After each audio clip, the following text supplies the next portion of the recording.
শুধুমাত্র পাম বাগানে, ওই পাম বাগানে যারা কাজ কাম করতে পারবে, কাদার খাটতে পারবে, তারা এসে কাজ করতে পারবে। পাম বাগানে কাজ করতে গেলে বন মানুষ হতে হবে, ঠিক আছে? মানে বাইরের জগৎ সে দেখতে পারবে না, পাম বাগানের ভিতরে কাজ করবে, ওখানেই থাকবে, ওখানে তার জগৎ।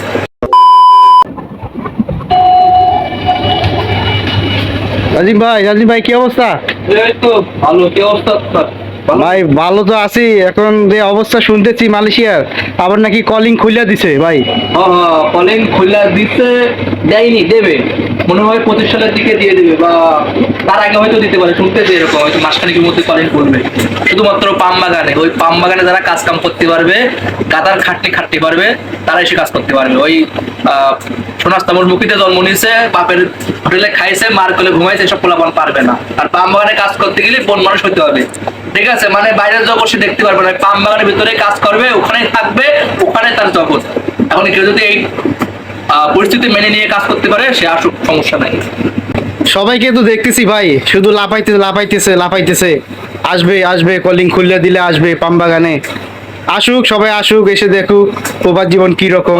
23-এর কলিং এ অনেকে লাফাইছে, অনেকে লাফালাফি করতে করতে আইছে, আবার লাফালাফি করতে করতে চলে গেছে। ইমোশন দিয়া কোনো কাজ হইতো না, এসে পরে দালালরা নিয়ে ভিডিও বানাবে, এই গালাগাইটাই দেবে, এই দালাল তুই কি করলি, এসব করে কাম হইবো না। বাস্তবতা নিয়ে কাম করতে হইব, ইমোশন দিয়ে কাম হইতো না। প্রবাসে আপনার ইমোশন কেউ খাইবো না, দেখবো না, ঠিক আছে?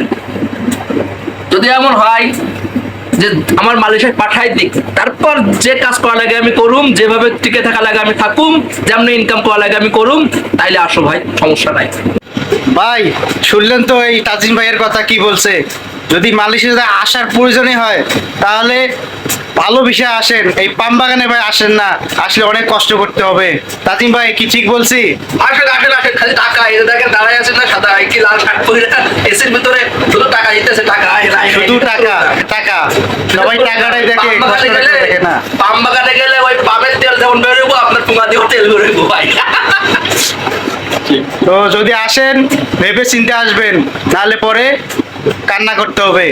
তাজিম ভাইয়ের কথাটা একটু শুনেন।